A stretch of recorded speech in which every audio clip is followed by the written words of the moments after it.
What's going on, beautiful people? Welcome back to another episode of the After You cast. Today, sitting down with somebody who I've been meaning to get on for a long time. You know, it's been a long time coming. A minute. You know what I mean? So, you know, I ain't even gonna get into all of the interesting stuff. Like, without further ado, please introduce yourself to the people, my guy. So, my name is Kershall Duhaney, and I am the CEO of Don't Panic Clothing. Boom, just like that. Now, throw it out there, but we're going to get into a little bit of the backstory, obviously, like where Don't Panic has come from. You know, obviously I know you, we go back to obviously the old school days, back in the days. And yeah, man, I love bringing people on. I always say it, and the audience will get a chance to see it now, which is bringing people on that you know, you've grown up with, but you see them doing positive things. And you know, with the new opportunities we have with media, the social media, I think it's really important to tell our story. 100% tell our stories ourselves.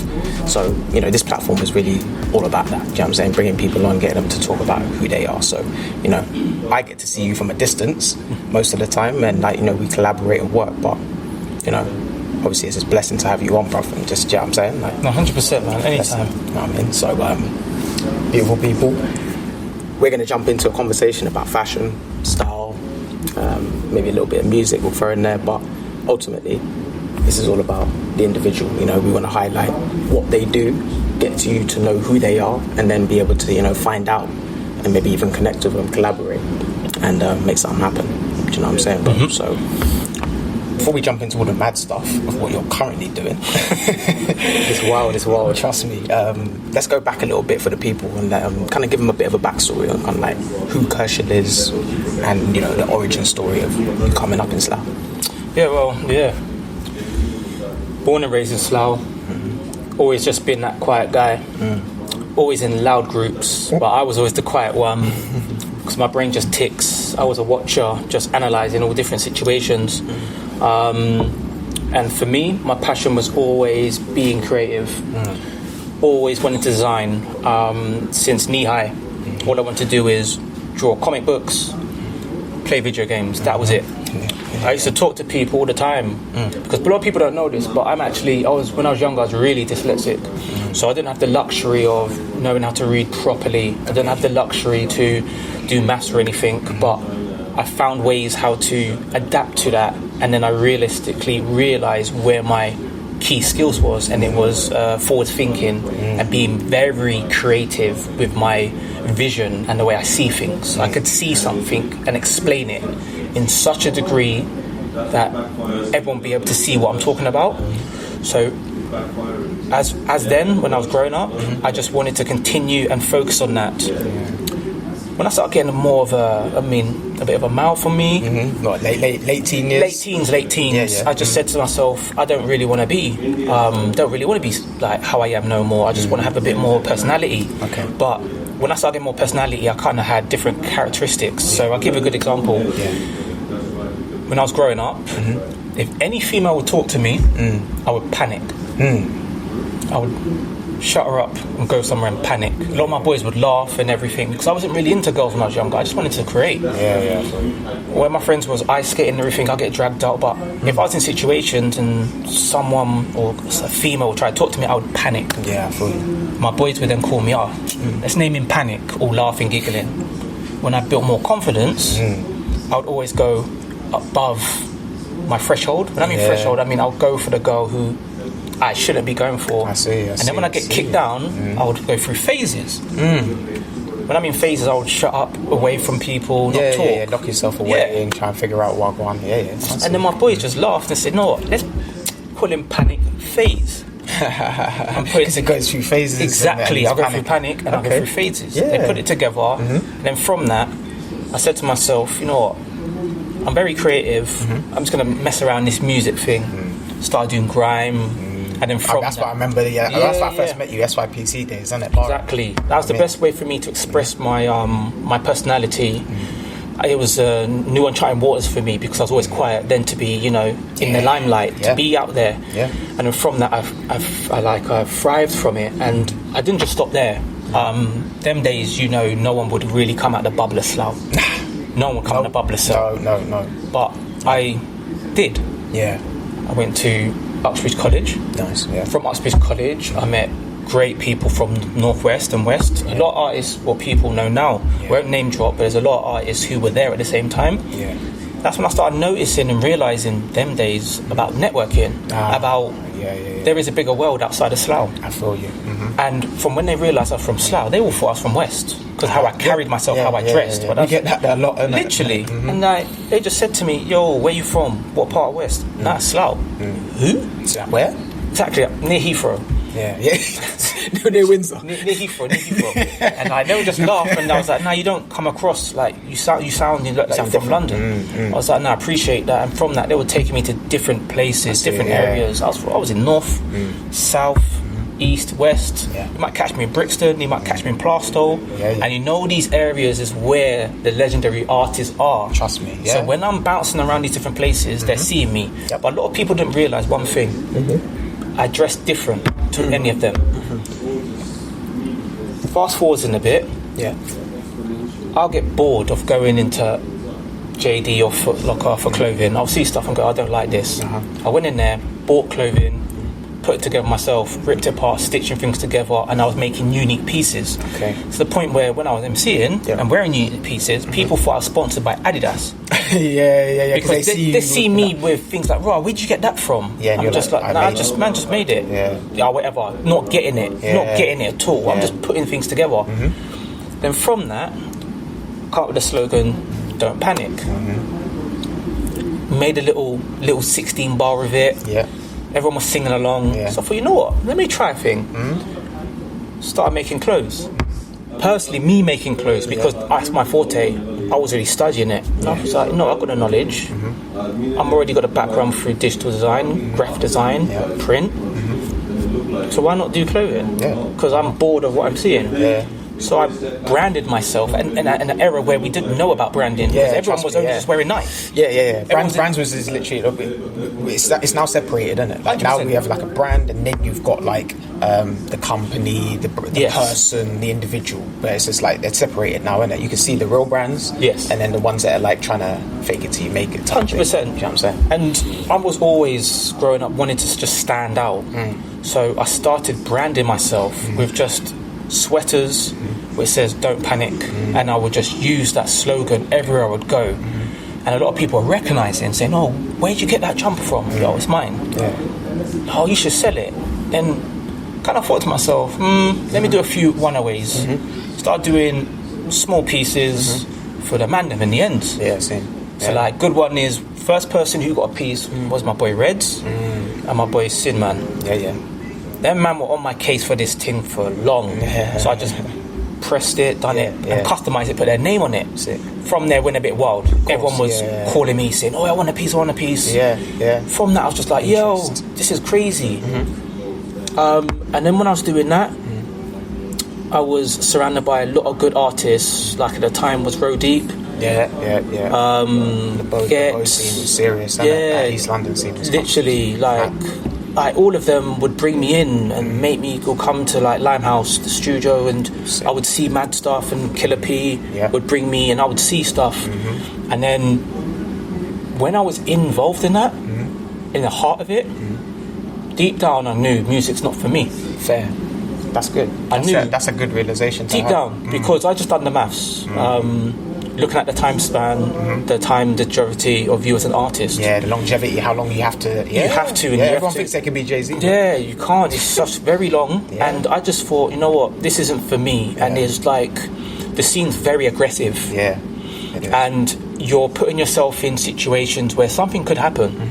And there's been a lot of times, I've seen a lot in these industries, and I saw a lot. And when we went to labels and they're talking, I'm reading stuff, I'm like, this isn't adding up. Yeah. Like, a lot of this stuff's not adding up. So I was like, yo, I'm out. I do a bit you know, a bit of MCing stuff here and there, but I'm going to focus on my main passion, like design. Yeah.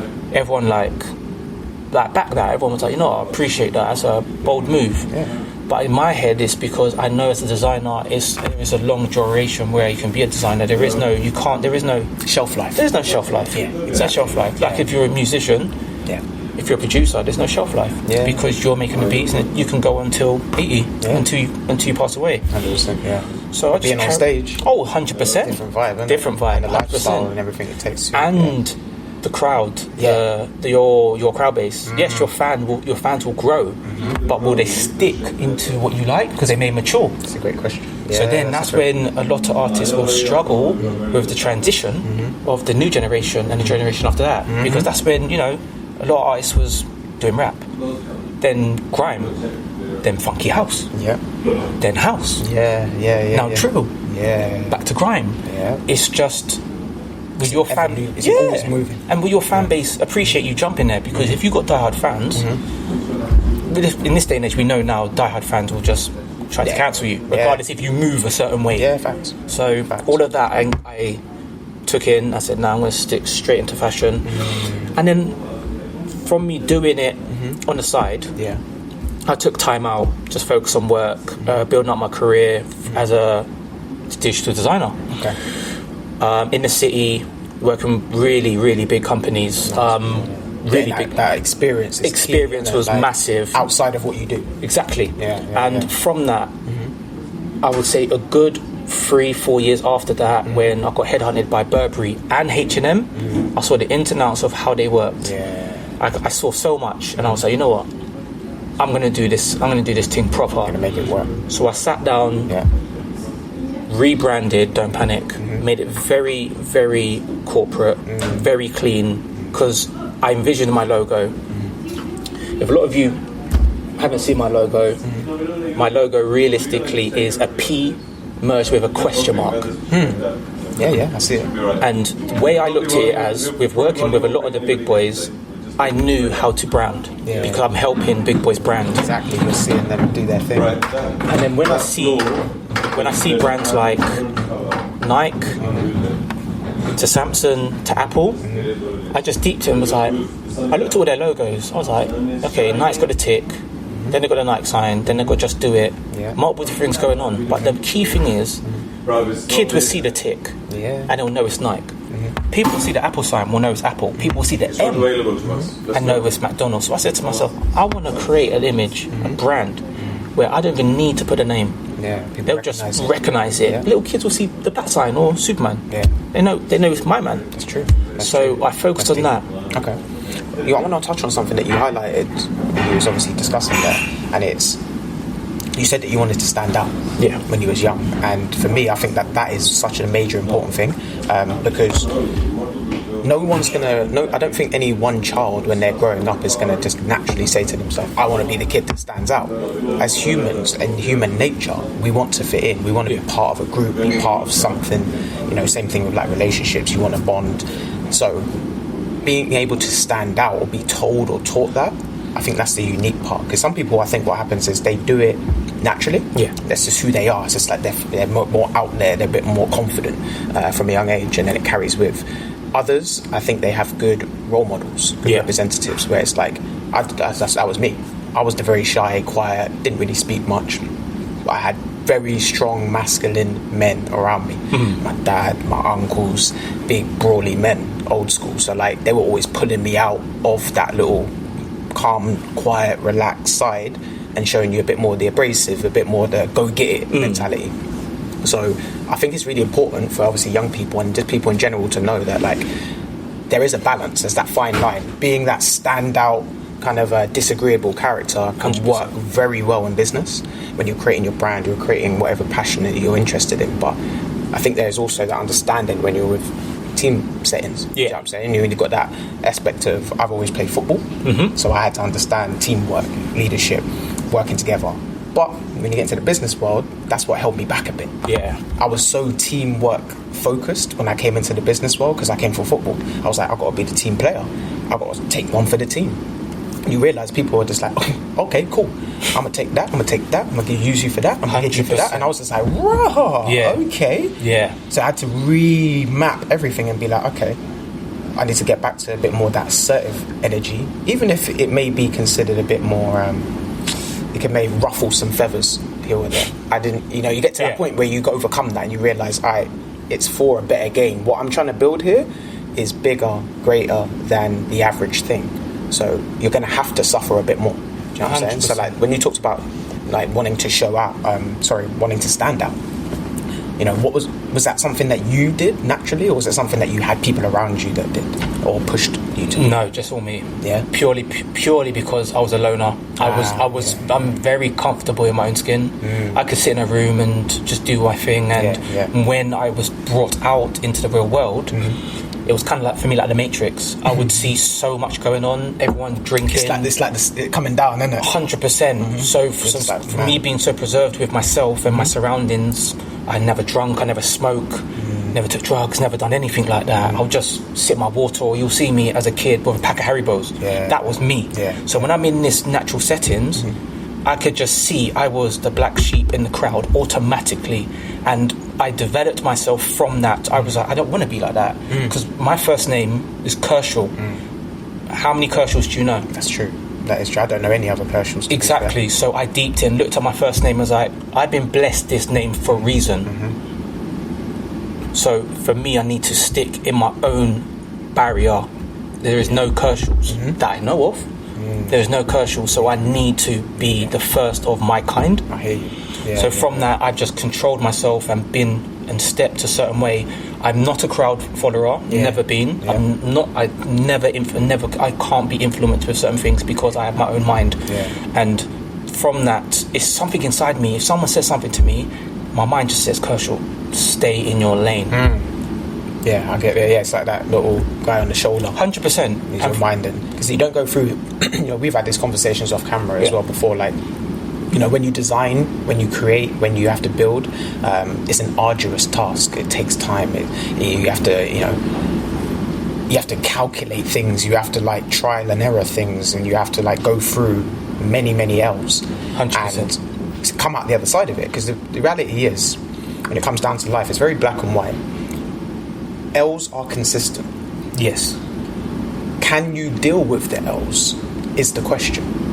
Do you know what I mean? 100%. In terms of, you're not going to get wins. They're not coming. They've got to be earned. Yes. They come few and far between, and that's why they feel good. Yes. Because you're like, rah, okay, I feel good about myself. You know what I mean? Like, you're on holidays and little things like that. But the L's are consistent. Yes. And I think the difference between what I've realised with successful people, the ones I look up to and aspire to be, they deal with the L's a lot better. 100%. And when we talk about ways to improve your life in a holistic way, food, diet, health, working out, I think these are all the attributes that you can tick off the list to improve. But ultimately in the middle, it's all about decision making, and can you deal with L's? Can you, how long can you deal with the L's for? 100%. If somebody tells you you're going to lose for 10 years, can you deal with that? And that's a good point what you just said, because in this day and age, people want things now.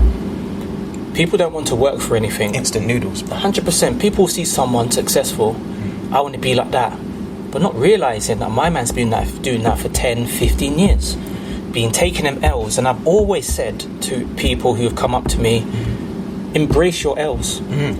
Take the loss, turn that loss into a lesson. There you go. Keep learning. You want to be losing because you will learn quicker.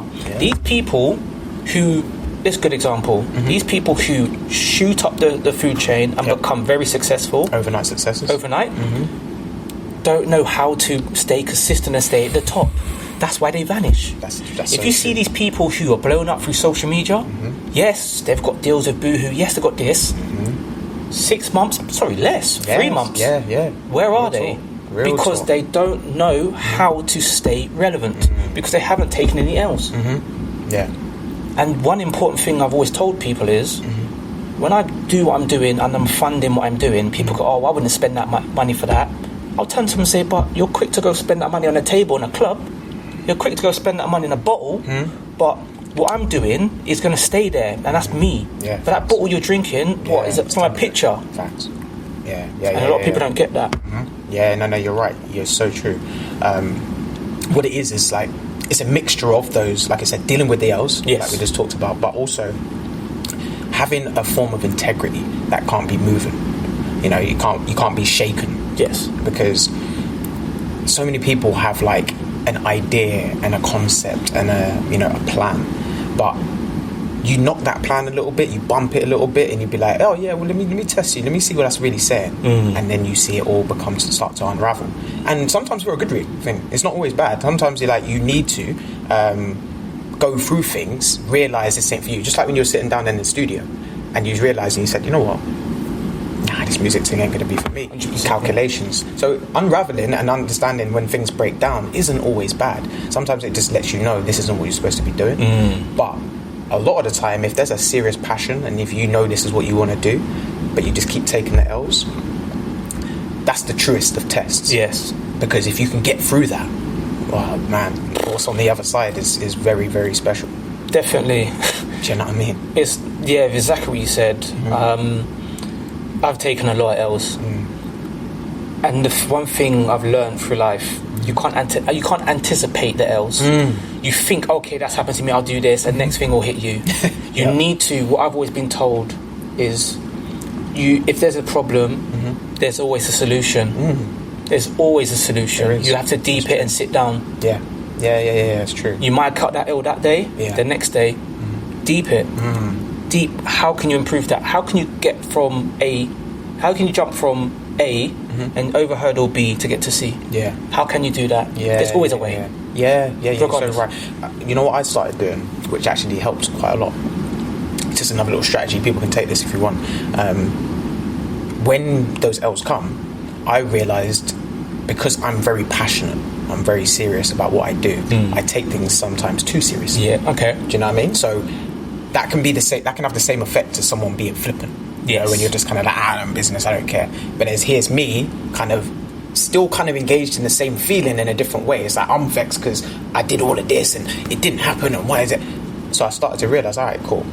If I'm going to be like that, I need to not make decisions right after or near the time of the L. Yes. You know? So everyone's got a different time period where maybe overcome things, but making decisions in that time is sometimes the most dangerous thing. 100%. Same reason why, people who end up in prison, a lot of the time is because they lack that time period of being able to say, okay, this L just happened. Let me sit, think, as opposed to go and react. 100%. Because the reaction usually is based in some form of emotion. It's natural. We're human. Yes, we're human. So I think giving yourself a bit of that time, whether it's a few hours, a day or two, just to come back and be like, all right, cool, what do I think about it now? And if you feel the same, all right, cool. But it's facts. Do you know what I'm saying? That's just one thing I know has helped me, and do you know what I mean, in terms of overcoming those L's. But let's fast forward to Don't Panic, the clothing, because one thing I really respect about you compared to a lot of other brands out there, and this way you got to get my guy, you know not just about what you're creating, you know how it's created. Ask a lot of these brands, people, social media, influencers, what they do, and this is my biggest crux with the term social influencer. It's not attached to anything. Yeah. I come in, I've had to learn all these skills, get a degree in this field, go through the arduous task of learning it, and 100%. Now you can come and call yourself a hobbyist and compete. So I was just like, wow, no, there's something there. There's something's going wrong here. Do you know what I mean? So yeah, speak on that a little bit, because I see you as actually internal. You create it, you know about the fabrics, you know about where you sourced from, you're thinking about the detail. Yes. You know what I mean? So talk a little bit about that, like where did that come from, and what's that like, just working at a brand? You got to do everything, bro. Yeah, literally, working with a brand or with your own brand, you have to do everything. I'm a guy of quality. To be fair, you'll never realistically see me wear designer. And I've always looked at designer and I think to myself, what I can make, it can always rival them. I've always said that. I will stand firmly from back then to now, everything I create is for a reason and a purpose. And the only way I could achieve that is do my research and focus on the fabrics, the weights, the timeless looks and feels of products. I had a lot of people who did come to me and said, "Oh, do wholesale, want to do this, do that," and I'm just like, "Nah, it's just not me." I am someone. McDonald's. No. You can't. You can't say. For me personally, you can't say you're a fashion designer and you're going to, I don't know, something like Alibaba or going to a wholesale brand and saying, "Yeah, I want 10 hoodies and 10 sweaters," and then you go get it printed. That, to me, you're not a designer. Facts. You're not a designer. You're just making merch. Yeah. You're just making merch. You're making. That's why it's called merch. Yeah. That's why they don't call themselves fashion designers. Exactly. Or anything. It's not like, I design. Yeah. It's merch. And Abbreviated. 100%. And for me, I just said to myself, no, I'm doing things from scratch. And I spent a good, I'll be real, before I launched the brand, there's products which released now, I made in 2010. My 2-in-1 set, when the sleeves come off, and then the trousers come off. I was made purely because I used to always, when I was younger, say, "Oh, typical English weather." Anytime I'd go out with a hoodie, get down the road, it rains. I take it off. And then I'm going to get somewhere, it starts raining, I put it back on. And then my legs get sweaty, I'm just like, let me run back in trousers, come back, the sun's out. I'm just like, nah. So I generally made that piece for that. But I made it in 2010. I sat on it, was like, this is way too far ahead. And this is what I'm saying, I'm a visionary. I visualised things and I saw this from then. I was like, no one is ready for this design. Shelved it. Yep. Spent so much time creating fabrics. It's like Dexter's Lab for me, creating things, trying it on, not working, and then when I made the fit, had the blueprint, I smiled. Called my factory and said, "We've got a winner." And they said, "When are you going to do this?" 5 years. They was like, "What?" Them man are like, we're trying to get paid. They were like, "What? 5 years?" I said, "Yes, 5 years." Let me monitor the market. They just couldn't believe. They couldn't believe how I was thinking. And not many people talk like that. Not many talk like that. A lot of people are very anxious and want, no, get it out. No, I can sit on stuff. I can sit on stuff. And the fabrics, I find it so interesting, diving into fabrics, going to Southall, going to Shepherd's Bush, looking at different cultures, looking at what they wear, and then me with my twisted mind creating things, and I pull out my little pen and my book and quickly draw, and I'm laughing to myself, I've got a design. And everything, like I said, is designed with a purpose. So that's why it has to be done the way I do it. Where I'm a designer, I can design tech packs. I don't need no one to... I design it myself. Like, cool. Blow it up. Design it. I know how to measure. I know all of that because I went to university and college to study that. So it's nothing... that sort of stuff, if people starting a brand, is going to be a bit jarring. Because if you can't design... You have to have a massive budget. You need something to do your tech packs. You need to know. Suppliers left and right. You need to know, and you need to know which suppliers is going to be best for you. My factories I visited, I employed them. None of them could talk BS to me. Because I know it. You go. That's the difference. I know it. It's just like the same old tale of, like, you know, the ignorant person walks into a mechanic's. And, you know, they're there just like wide-eyed. Oh, what's wrong with my car? Oh, boy. You're There's finished. a whole load of things wrong with your car. Finished. You know, that you got the tyre tread that needs to get sorted. We got the windscreen wipers at old. 100%. They're about to hit you with all of it, bro. Literally. I get it. And that's where my passion is. My passion is the journey. I like that. Seeing something, daydreaming, and thinking of something in my head, then drawing it on paper, then taking it to designing it to a tech pack. Then having calls with the factory on making sure they understand what I'm trying to do. Sometimes I even have to mock it up for them. And they were like, whoa, okay. Because the stuff I create isn't been done. It's one of one, like, in terms of design. It's not been done. So there is no reference. So that's what I mean. I'm just dived in. And then you have to stand out from the crowd. You have to, especially in fashion. Fashion's ridiculous. For you to obtain that 1%, you've got to be something. You need to bring something different to the table. But unfortunately, in society now, it doesn't matter. It's who you know. It's facts. It's who you know. So you could So have true. a product. Yeah. Quality could be poor. Might not be great. But if you have the right people backing it, you're laughing. And that's when I started the realization of it's not that difficult to really get out there.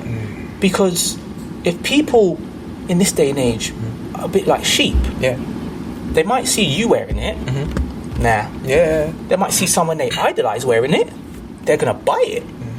So I deeped all that and I was like, okay, let me continue to do what I'm doing. Yeah. I don't want the win now. I don't want the win now. You go look back 5 years, you're going to see my progression. Every campaign I do, every shoot I do, every concept I do, I have an archive of it and you can see it. Pretty much when you go on my LinkedIn, you see what I've been up to. Bro. I've been seeing it for years. You see the clothing, you see on the site. And I put it, and you know this on the site, I have lookbook of the whole journey. I know. Yeah, that's lit. And that's another thing as well. We won't find continuation with a lot of fashion designers. You find a lot of chop start, because they want to monetize whatever they've got to the max. That's where they'll re-push out sales and re-push out another sale, and you know what I mean, and try and give it away over here. It's because they're trying to maximize, you know, from the finance. But when you're like a storied brand like you are, it's almost seamless. It's almost like a movie in itself. So you're not just you're creating scenes and shots as opposed to looks and outfits. 100%. So that's why you talk about the timeless element, how they can blend together. And you know, that's one thing, as I said, I appreciate about how you work, because it's ironing out those details piece by piece. And also you mentioned something really key in there, which I think is great for the people: delayed gratification. You know, the need for wanting to get it now will be the thing that slows you down. Yes. Because the ones that rush to it, oh, don't worry, they got handouts for you. Oh, what do you need? You need this now? Oh, quick, wicked, nice. We're going to get this delayed gratification and own everything. You know what I mean? And that's the mentality of like that small 1% you talk about. And it takes time to get to that, but it is possible for anybody. This is the thing. It's about those traits, developing them, but it really comes down to your decisions. Most people know what they need to do. Yeah. But are you going to do it? Are you going to do it? And another thing which is really good is whatever you do, whatever you scream about, best believe, especially in this social media world, if people are watching, they're seeing how long you're going to last. They're already doubting you. They're already doubting you. They've already put a shelf life on you. Oh yeah, he's talking that, you know, we'll see how long he goes. But when you be consistent with it, you just don't know who's really watching you. That's true. And I say this for a reason. Yeah. I've been doing my thing for a while, to the point I've had a couple of known 6 to 8 figure brands have duped my designs. Which is, for me, is crazy. I don't even get upset or vexed because I look at it as like, no, this is mad. Like, you're watching me.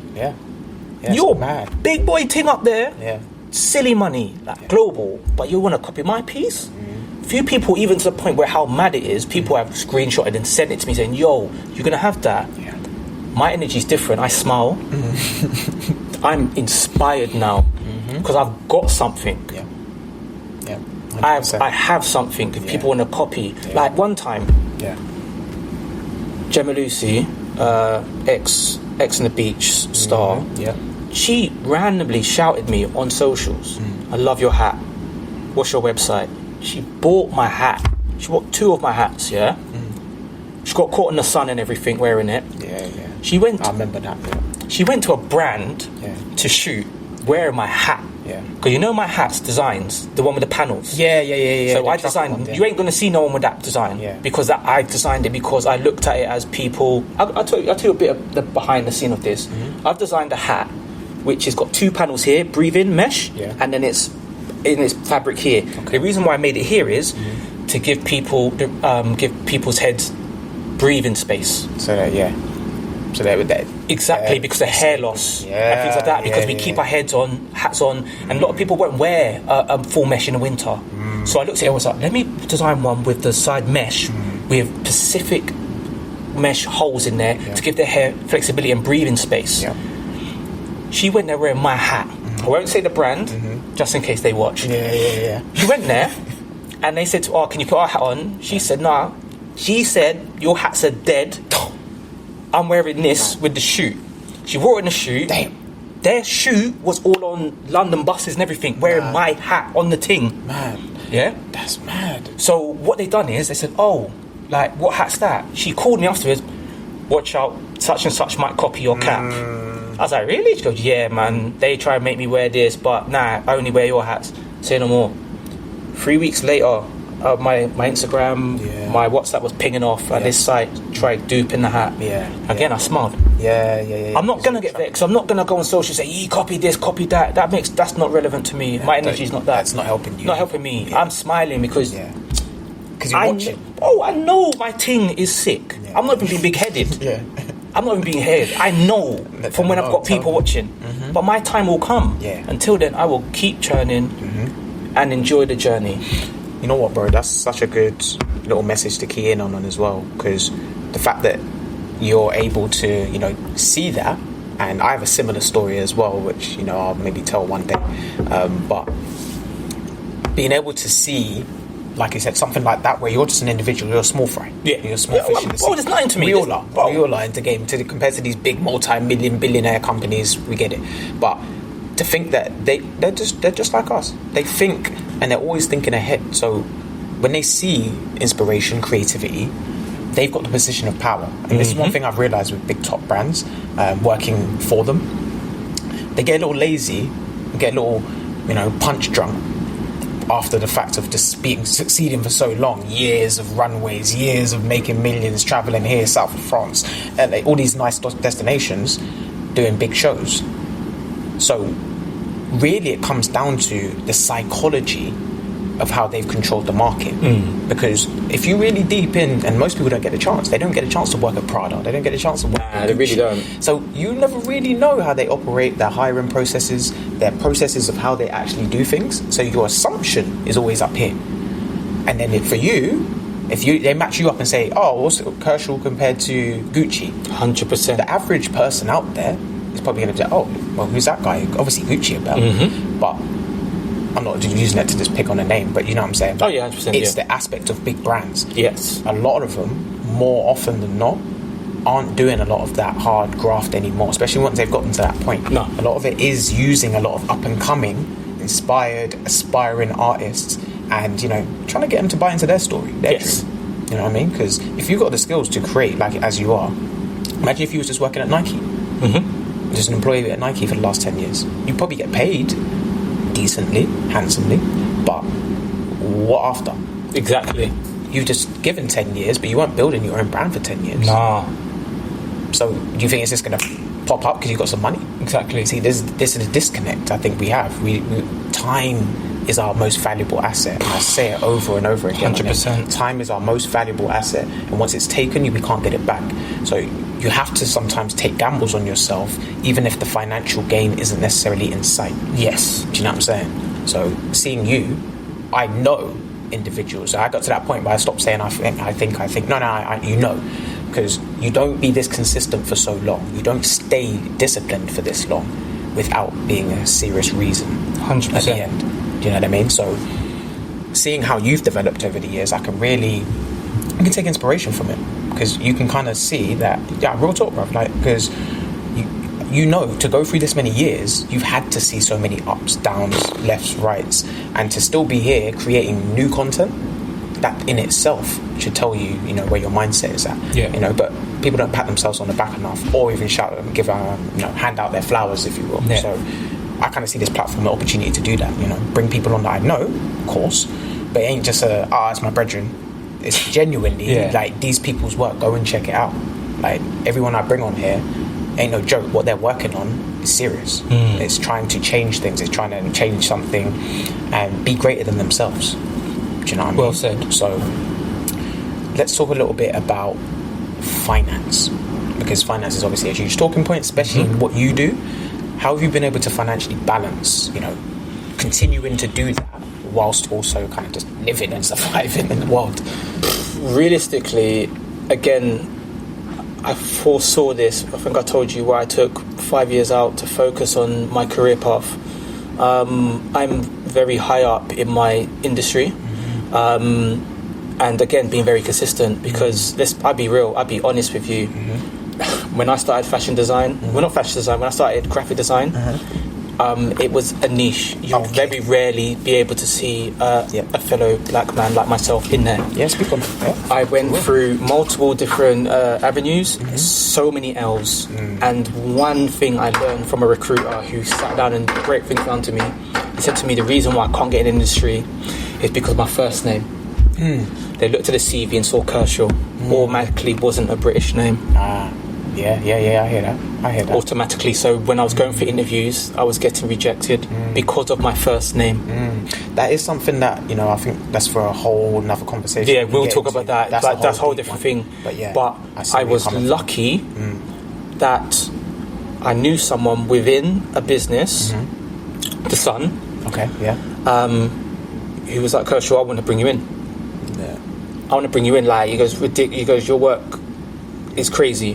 The way you think, the way you design, like, I've not seen that. The way you do and like present yourself, I want to bring you in. Yeah. From that's when the Burberry and everything come. Because as soon as I had as soon as I was working with the Sun, the Times, and the Sunday Mirror, and they saw where I was actually working in the Shard and then the News Tower. Recruiters ping, Burberry, H&M. As soon as I had that, cool. I was like, and then moving on from that, that's how I've been able to fund the brand. Okay.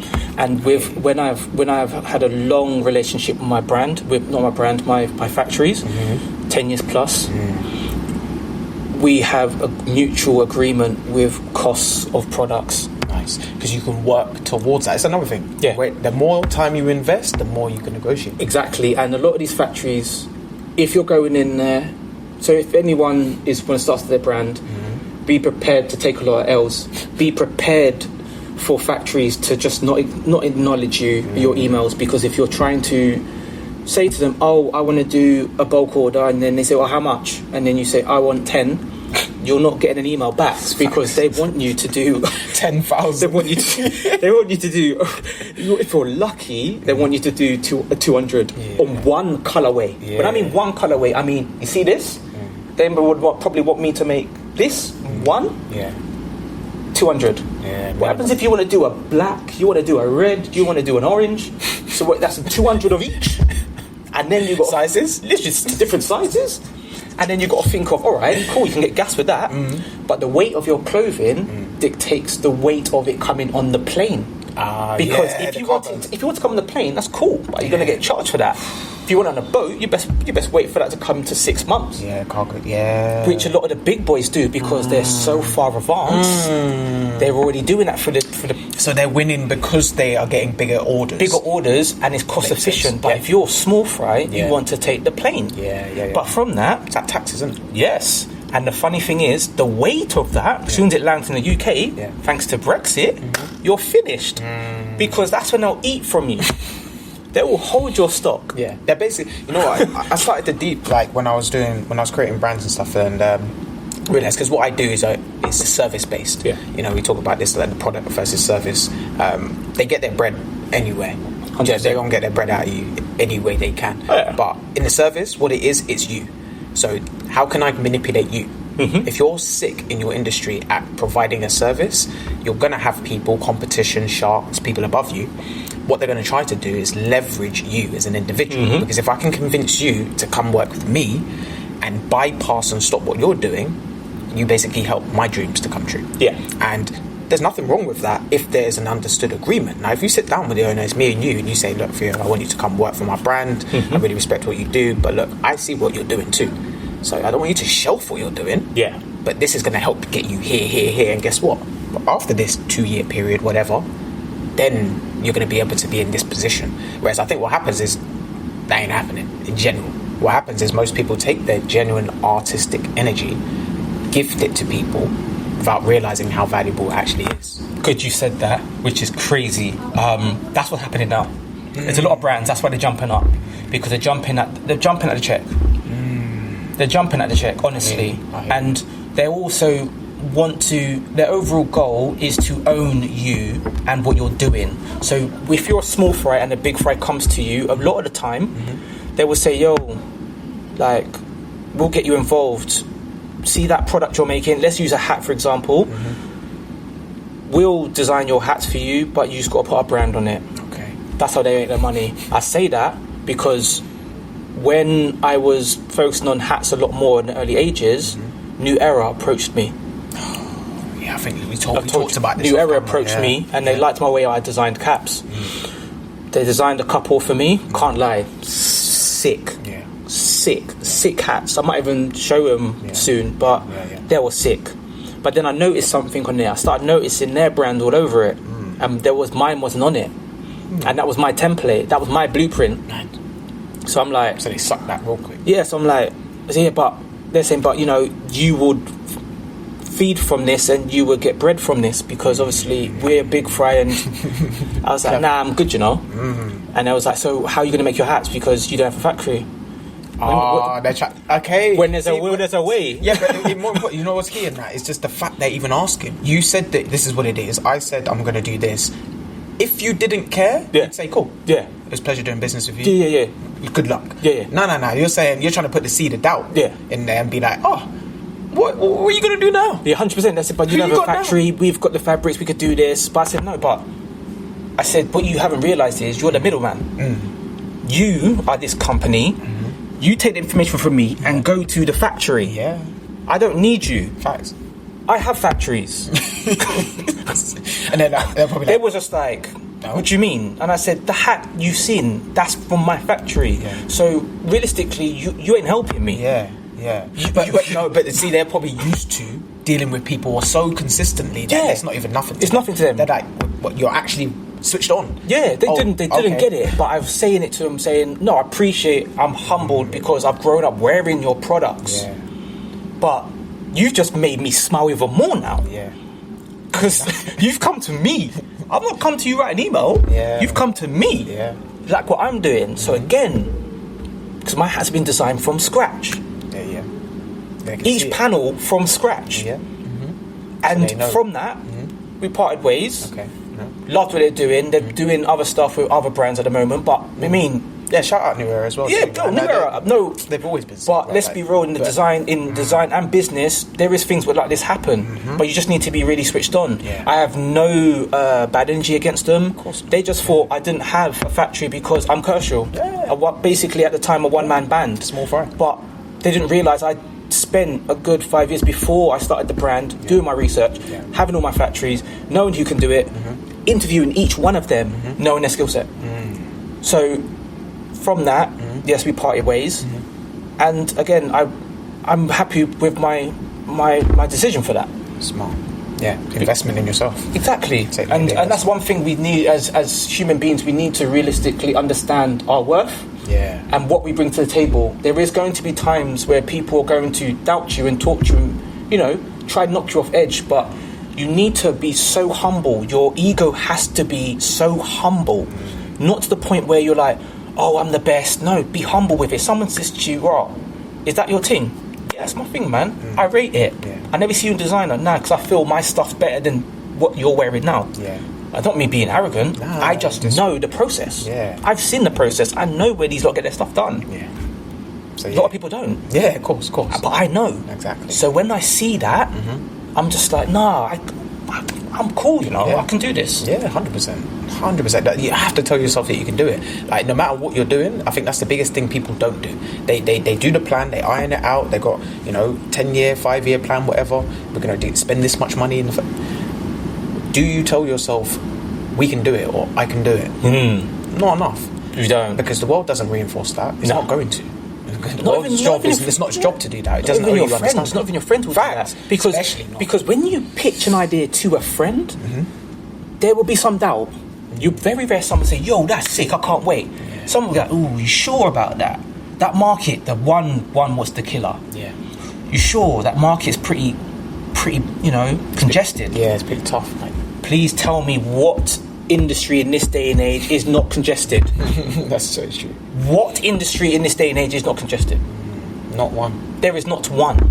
Not one the value. Exactly. Yeah. So that sentence there is relevant to me. So when people say that to me, or say, "Oh, you're still doing your brand," that again, I just smile and they go, oh, how's it? The first thing they'll say is, oh, how's it doing financially? Oh, are you winning? I go, no, I'm losing. And they don't get it. They're like, raw. They're waiting for me to like feel, oh God, I'm under pressure. Oh, I need to say I'm doing good. Nah, I'm getting L's. Man. They're looking at me like they're confused, thinking, is he lying? Like, is he lying? Yeah, I'm taking L's, man. Nah, but I can see you're progressing. So why did you say that? You already know I'm doing well. It's a human nature. Yeah, to just trigger them, and it's like, I didn't think of that. Yeah. So then you are seeing what I'm doing. Yeah. There's no need to. I mean, you can see because you've now been triggered from what I said to think, no, but I've seen you doing really well. Yeah. Well, there, take it as that. Yeah. You get that old chestnut once in a while. You know, when people ask you after they've seen something you dropped that they either liked or seen out there. You get that one where you get a few days later, they get that, how you doing, or how's things going, and you can you can kind of feel that, like, you feel the energy. You're like, you're already asking because you saw what I'm doing, but you just want to confirm that I'm gonna say it. Yeah, do you know what I'm saying? They don't want to be able to say this is why I'm reaching out to you. Yeah, you know what I mean? But it's just it's cool, man. It's cool. Honestly, it's like, cool. It's not that we've got busy lives. Everyone's got loads of things going on. Yeah, loads of stresses. We get it.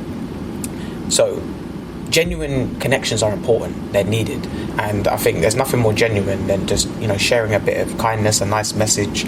I appreciate what you're doing, because everything's getting thrown out of proportion now. Like, you can't give a compliment, you can't give a criticism, you can't say anything too loud, you can't need to be too quiet. What the hell, bro? Or the funny one is, people won't like what you do on socials because they don't want people to see that they have an interest in what you're doing, but they will jump on your stories to like it because it's a thing only you can see.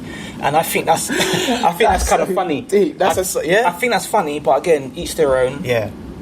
Do your thing, but it's just the law of nature thing, isn't it? It's almost like it takes outside your circle to gain respect before the inside of the circle respect you. Yes. It's mad. Literally. I've seen that, like, over the years of, like, being so closely connected to certain people and groups, and when they know of you and know what you're getting up to, it's almost just like, alright, I'm cool, you can come and do this, we'll invite you to the parties, social events, blah blah blah. When you become distant and you go away, you lock yourself away to work on yourself, and you come back and you sell a thing or a product, be surprised how cold the response can be from people in comparison to randoms. Literally. Shout out the randoms as well. The randoms all the time. You lot are special. The randoms celebrate you first. Listen to that real talk. Randoms celebrate you first. Your friends celebrate you second until they see that you're confirmed that you're being successful. That's real talk. That is real, and I've seen it over and over again. It's not even just like a random thing. No, it's fact. It's genuine fact. Most of the artists, creatives I know, they always say the same thing. I was speaking to Els the other day, who was on 2 episodes ago, and she's saying, like, she just started up. Shout out Caffeine as well, man. She just launched it. It's off the ground now. Congratulations. So yeah, she's gonna be getting back into the industry soon. So shout out to you. But she was saying that. Like, be surprised, man, like the people that send you messages, and I said to her, I guess, man, like, it's always the most random people the ones you least expect, that shout you out and just reshare your thing on their profile posts, and you're like, bro, I've got brethren that got some followers, I've got some brethren that got a few followers still. I'm like, what are you doing with them followers, right? Like, you're trying to I tell your people about me or not? No. Hey, I swear, anytime I do launches and I've put like the post or the video and send it to people, say, yo, let me know your thoughts. Feel free to share it. If not, it's cool. Yeah, I know which ones you're talking about. Man will get the eyes said seen. Won't get share or decent video or nothing like that. But they are the first to criticize me if I'm doing something they may not like. So I'm like, bro, you're responding now because it's something you don't like, but you didn't respond to that post before. Left the thing red. Same energy. Mad. But I don't get it, because all I do is mind my business and be consistent. I know. So and this is the thing, like, on either side, I get it. Same. I'm not getting too hot, I'm trying not to get too cold. So, like, it's funny, people really want to just douse you with the cold, bro. Mad, didn't it? They want to douse you with the cold. They come through like the fire extinguisher. Man's come through just like, you get a little too hot out here. Like, it's mad. I'm like, wow, can you not do... Because the thing is, I look at it like this. The things we're building, they're clearly greater than ourselves. Yes. You can't build a brand like you're building for just you. No, It's not for just you. It's man. for the other generation, my unborn children. Exactly. It's for that, and that's why I'm going through this. Exactly. So like, it's mad when you think about. Sorry to cut you, bro. No, go on. I was just going to add to that, was to say this is why it's so key that you take stock in the individuals around you and the ones that are really shouting out what you do, because it's not so much about who's around you. You know when they say about, like, you know, you are the 5 people around you. Mm-hmm. That is true to a degree, but really what's key is staying on your purpose for long enough so that the doubters, all of the haters and all that stuff, it just becomes not even an afterthought. You're not even really like using that as energy to keep focused. Like you said, stay consistent, stay on the path, because you're going to get the hot, you're going to get the cold. Yes. It's such a shame. This is why you have to stay close. You have to keep your cards close to your chest. Have to, because people are waiting to douse you. Yeah, they're waiting to douse you with the cold. They want to bring you back down to their perceived level of you. Yes. Yeah, you start getting a bit too big and start saying that, you know, I'm really that guy. Yeah. I am really that guy. Like, and that's what you got to say. You got to say it with your chest. Like, you guys, like, who else is doing no this? one else. You got to be your biggest. You got to be your biggest fan. You have to.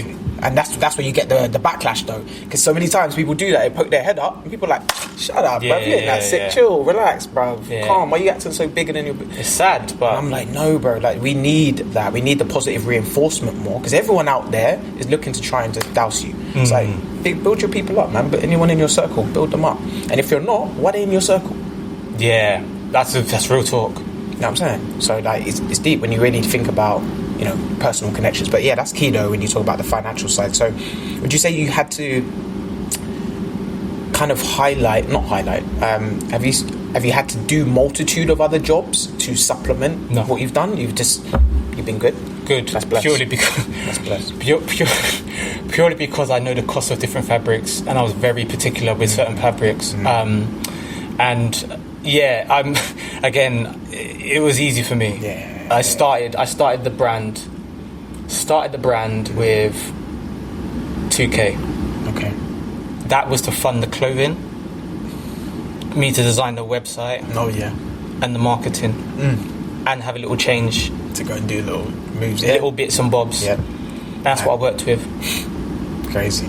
So you can start with anything. Anything, honestly. You probably know what, in this day and age, you can start with nothing. Yeah, you can bootstrap it now. Yeah. Like, you really can. Like, you can, with, we just talked about it earlier, innit? You know the right people. You know the right people, you're cool. That's better, more important than money. Yep. Drop shipping. Real talk, people thinking that, I've got this 10k. Yeah. Listen, that person over there with that influence is worth more than your 10k. Exactly. Hold that. Yep. So can you leverage first before you part ways with your cash? Exactly. Do you know what I mean? And you need to, like you just said, sorry for cutting you through. Nah, go. With doing whatever, not just fashion, any industry, you need to get comfortable with knowing you're going to lose money. You need to get comfortable. You need to get comfortable with knowing you're going to lose money. Say to yourself, all right, let's just use a weird example. Okay, I'm going to be designing this top. I'll design 50 of them. I'm spending, for bulk, rough ballpark, 500. Or it's a lot more than that, by the way. Yeah. All right, how much I want to sell? Probably might not sell anything. Am I willing to do it? Am I willing to do that? Most people are like, exactly. I ain't really getting nothing out of it. Not even exactly. But then what I would flip on people is like, but you're going to a club and spending grands on a table for what? To hype up because that woman's on your table. She ain't come back home with you because your table's dry now. The juice is gone. So what? You got a little picture of her now with next to you. But my girl's jumping on another table. Oh Lord, doing up selfies. That's doing up selfies. So you just wasting that money. So what's the difference of doing something where you potentially could make money from? Yeah, that's true. The potential. Yeah. The potential what you just done on the table. She ain't coming back, bro. She gone. Your table's dry. She's gone to the other table, was busting them balls. That's right. But that thing, what you got passion on, put the money there. Yeah. And the potential of you making money off it, or even the potential, if you don't make money, someone might see what you're doing and might see your flaws and might guide you to even make even more money. So true. But you got to make the jump. Yeah. And that's the most important thing. A lot of people don't know that. You need to make the jump. And you need to be level-headed and be ready. Yeah. When I mean ready, when you start your business, ready to have doubt. Ready for your close ones not to back you. Ready for any negativity to come through you. You have to have the backbone to go through it.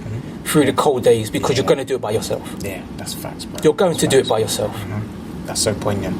I mean, I want to ask, obviously, after that little breakdown, how, if any, are certain ways that you've been able to alleviate any forms of stress and those doubts and those days of feeling like, these people are doubting? We all get it. We get those negative days. So what do you like to do to alleviate, or what have you done over the years? Gym. Gym. So this is a good one. A lot of people, if they follow me on socials, I've been doing double sessions of gym, morning and evening. Morning I will start at 5:30, finish at 7. Evening will be 6 till 8. Yeah. I taught myself discipline through gym. Nice. Reducing body fat, putting body fat on, cooking, toning, prepping, learning the best way how to develop my body through longevity of time, consistency. Doing double sessions for a space of what? I was doing that for 8 months. That's consistency. See that blueprint there? That blueprint was adapted from the brand. Okay. I knew what I wanted, and I know why. That's why when you said to me I'm so consistent, because I adapted that blueprint into gym. So anytime I'm feeling down, I'm in the gym. Lock myself away from everything. And the thing what really makes me smile is when I get a message from a random. Yo, man, when's this drop?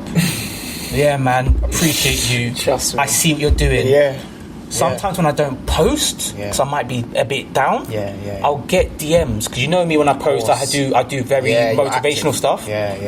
People will message me if I'm ghost for 2 days. Bro, I need that motivational post, man. I need it because I can't get through the day. And that's when I started realising it's not me now. So when I'm pulling myself away from socials, I've said to a lot of people, I wish I wasn't on socials like how I am, because I want to disconnect, but I can't because of the brand. That's facts. So when I do pull away for 2 days and ghost, best believe I'm getting DMs from people saying to me, yo, man, where are you? I'm just like, yo, I'm just off for a bit. Nah, I need you, man. I need that motivation. You doing what you're doing in the morning makes me feel bad. That makes me want to jump. So when you're not there, I'm getting that daily. That's real. So that's real. It's not me no more.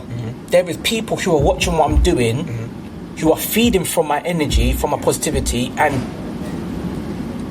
their day starts from me, which is mad. That's crazy. But that's the power of what you create and when you invest. I said this the other day on an episode. I said certain times people can be living vicariously through you in a positive way, and that's, I think, something that men love to have, which is the responsibility of knowing people not just look up to them, but they rely on them in a good way. They rely on them for some positivity. And since doing this pod, I've received a lot of those DMs as well. Like, it's nice, isn't it? It's really nice, more than nice, bro. Like, I'll tell you, for me, I feel like it makes me feel like this is what the true purpose is. Because when you get those kind of messages, and I've gotten them from, shout out to some of my old football guys that I used to kick ball with, because football is such a highly political, tough game to play. We spoke about this off the camera. Yeah, we speak a lot, bro. We continue to, because I get messages from guys I kick ball with, and they see what I'm doing now, and I get a lot of positive bit of love, and yeah, man, I see what you're doing. That's wicked, bro. And I got one message from a guy. I won't shout his name out, but I want to get him on one day.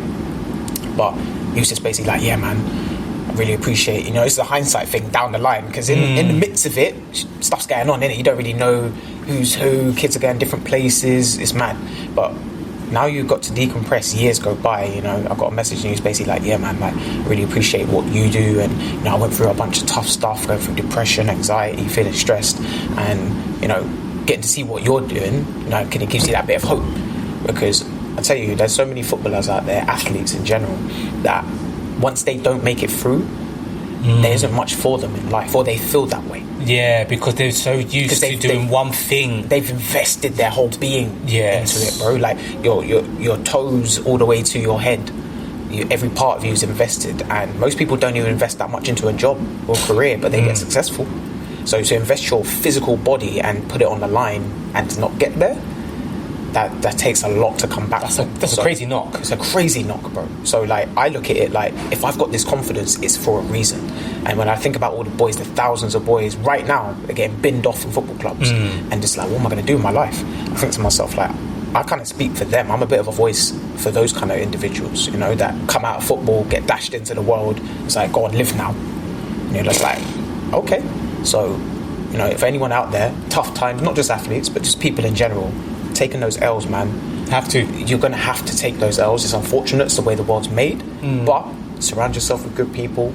Ask questions. Yes. And, you know, don't be afraid to ask them for help too. Because if they're in your circle, you know, that's what the to and fro should be. It shouldn't be like, I'm just here propping, holding it up, and the moment I have a bad situation, I can't share it with them. You know what I mean? Like, we have to have that, you know, that sharing, that bond. And, you know, this is definitely one of those places, you know. And following on from what you just said, a very important thing what everyone should know is, when you reach out to people, when you're in doubt, be prepared to take that criticism, be prepared to take that feedback, because people are seeing you from outside, which you don't see of yourself. So always take the feedback. If it's negative, ask them the question, say why. And when they explain themselves, it will definitely enlighten you to improve yourself. Feedback's only going to improve you. Don't go, oh, I ain't listening to them, they're talking crap. Just take it in. Be very mature and take it in and ask them, say, but why do you think that? And they'll express themselves more. And then you'll probably will think of situations you've been in and think, okay, actually that makes sense. They're not just trying to get at me. Exactly. Yeah, so true. It goes back to that delayed thing we talked about earlier of like, when the L comes in, don't make the decision straight away. It's not necessarily an L, this is more learning experience. It's a lesson. So it's like, take it on board, let it absorb it, and then just give it a bit of time to, you know, to make a response or to see what you think. Sometimes just listen. You don't necessarily have to go back and forth. If you've asked for advice, I think the best thing to do is just listen. 100%. That's why you've asked for the advice. So like, you can't ask it and then jump on the person who's giving you the critique. Do you know what I mean? Because then it's like, that person's less likely to want to critique you now. 100%. They're like, nah, last time I did that, my man just always tore my head off. So it's just like, I might just be nice and tell him he's doing good. Do you know what I mean? So it's like, we need that, you know, the honesty, but that's a great point, you know. And yeah, bro, as we come to the conclusion, I really want to get an update on what you're currently doing, what you're working on, and just announcing to the people, letting them know where to find you and all that good stuff before we do the words of wisdom. Okay, so alright, I can't actually say what I'm working on at the moment. That's good. That's the best one. Them ones are sick, you know. Everyone's always got that little sly little man, you know, purely I can't really tell you what's going on. Purely because of the whole infrastructure of Don't Panic. Don't Panic has always dropped things unexpectedly, and you never know what it really is. And due to COVID and the lack of sales in loads of brands now, there's new ways where you have to create demand. And I'm, working on a lot of things. This is why a lot of people know I've been a bit wild this summer, but you know why. I did. So there is something crazy what's going to happen after summer. I won't say the date, but I've been working on a lot. Well, to be fair, I've been working on a lot of one-of-ones, suits, very unique pieces for a purpose. And I will say this, come winter, I'm going to be dropping pieces, which is really going to make heads turn in the streetwear brand.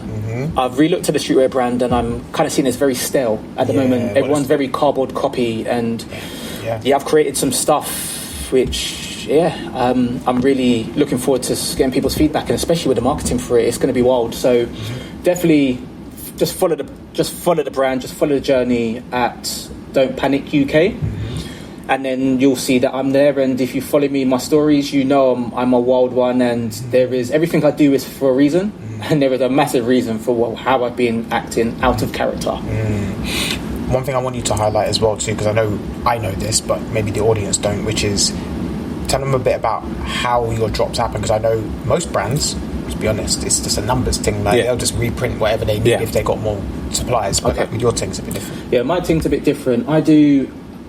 Before the blueprints changed now, I was doing 4 drops a year. Okay. And there'll be 50 pieces per drop. Okay.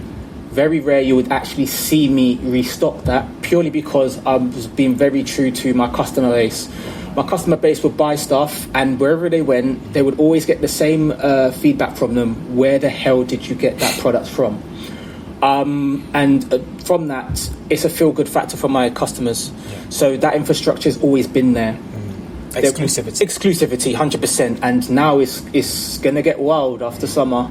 And there'll be a reason, you'll see the reason for that, but it's always been like that. The website's open, so definitely, I know Theo will drop a little link or line underneath. But yeah, definitely take a look at the website.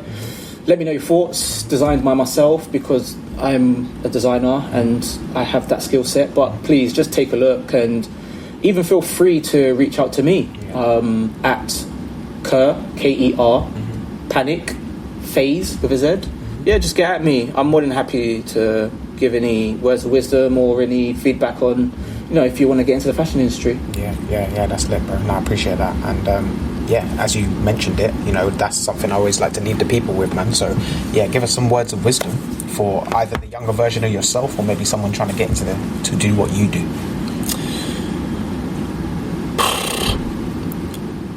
What I've got to say is, do you listen to nobody? The only people you want to listen to is people who have proven themselves. When I mean proven themselves, they have established their business, they have established themselves.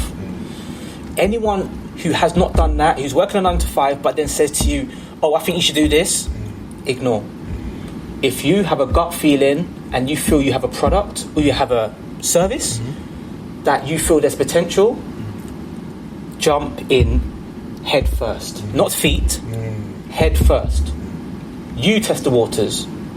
That's where you do your marketing and you focus on the product. You test the product there. Yeah, I like that.